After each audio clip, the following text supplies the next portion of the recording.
All right, if you're curious about how to figure out whether your water filters need to be changed without a gauge, and you want to see how simple it is to change the water filters, then come along. I was just in the house. Water pressure seems a little lower than I would like. And so we're going to go down to the pump house. I'm going to check on my pump pressure, make sure that we're sitting where I wanted it. And if so, which should be around 50, 55 PSI. And if that is putting out the pressure that it should be, I'm going to go ahead and change the filters. And so let's hop on the e-bike and we'll run down to the pump house and take a look and see what we need to do. All right, so I'm going to take a tripod with me in case I need to set up the phone to show you all something. And we're going to take this little Hovsco cargo down there. Seems to be about the most useful one just because of the cargo racks. And where is it? Let's see if we can turn this on.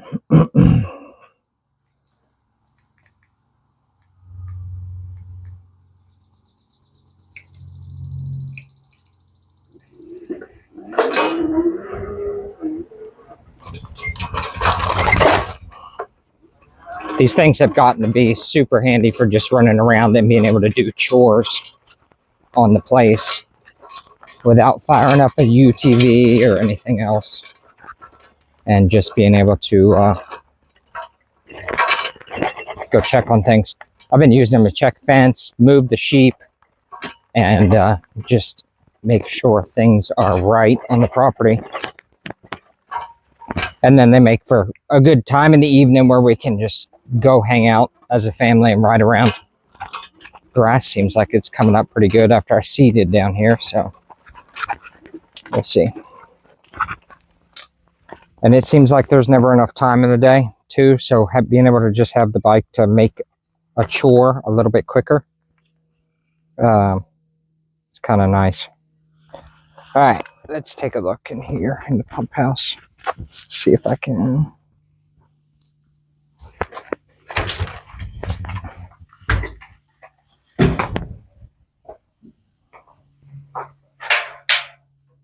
All right.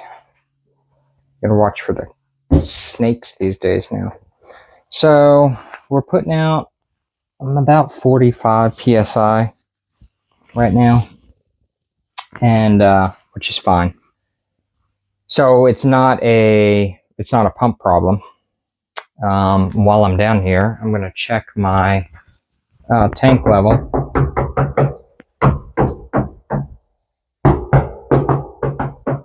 So nothing scientific here. I'll just check it by knocking on the tank, and I'm about 1,800 gallons.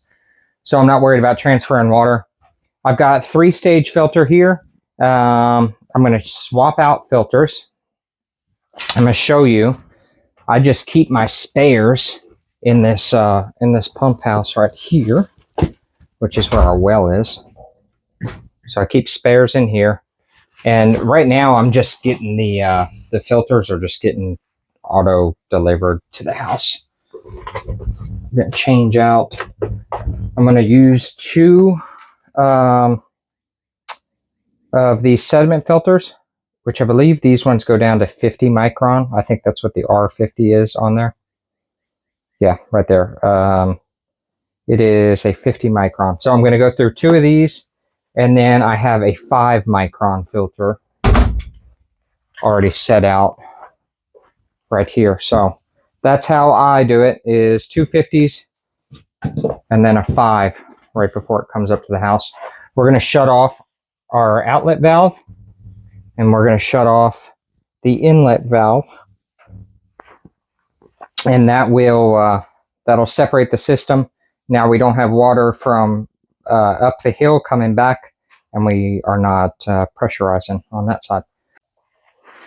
Alrighty, so let's get filter broke loose, and sometimes these suckers get stuck on here rather well. I think that was the wrong.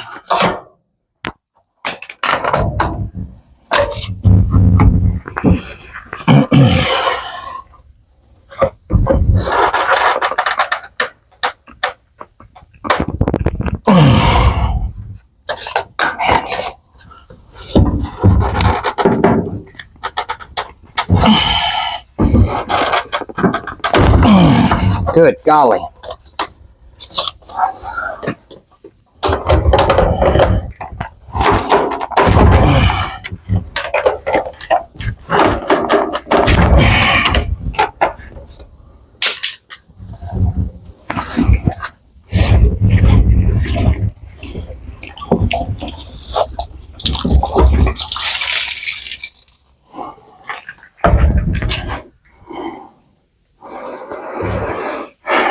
So they do have an O-ring on the top. You need to be careful not to get that pinched when you go back on.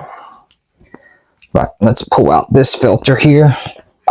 So that's a 50 micron there. That was the first one.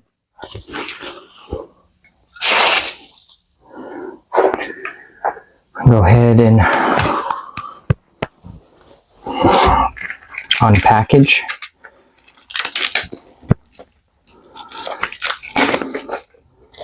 I just figure you all might as well see what the time is that goes into this, because, you know, I get several of those comments where this isn't worth the energy.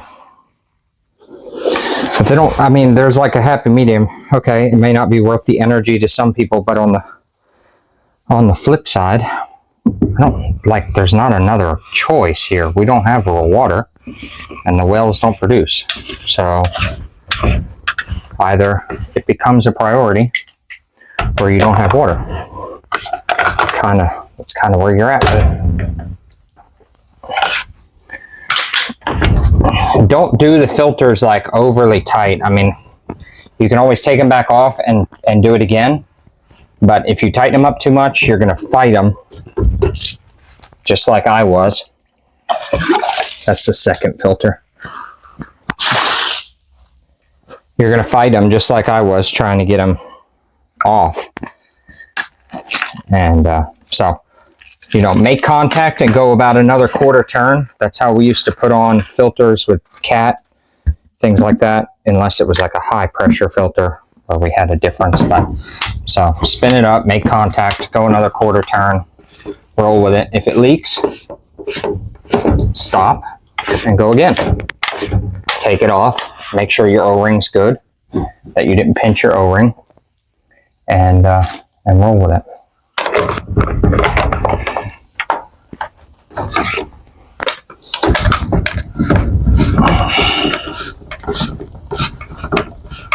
So 250s, and then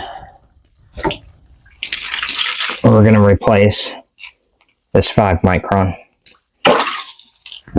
which is right there. Something else I'm considering doing to help maintain pressure and maybe even kind of extend the water filter life, or maybe not be so hard on the pump, where the pump's not having to cycle so much, is I am considering adding an 80-gallon, which is the largest that I've found so far, pressure tank. So it would give me a lot more storage space to hold water. And I was going to do it on the post filter. So I've already got like a 20-gallon right here, pre-filter. I was thinking about setting an 80-gallon right here, post filter, and just teeing into this 1-inch supply line going up to the house. And that way it would help minimize how much the pump is kicking on and off, which is really the main reason behind a pressure tank. And so it would minimize how much the pump is kicking on and off, and it would allow that that pump to cycle less often, and help not wear out the switch. Okay, so when you go to repressurize these, I'm going to crack open this inlet valve and let it start pre-filling these filters. You heard the pump kick on just then. Just let it fill them slow. There's no sense in doing a jar on the whole system with 40 psi or 50 psi of water pressure. Let it slowly fill. The outlet is still turned off. And when you hear this water stop, which should be here in a minute, you'll hear the water equalize, okay? When it does that, open that valve fully, then go up here and start with your first one, and there's an air release valve on the top. It's a red button on this one. And hold that down, and you'll hear water, or you'll hear air, and then water will start coming out. There's other ones right here that are covered under this heat tape. You're just going to do the same thing. You're going to hold down on that till water starts coming out.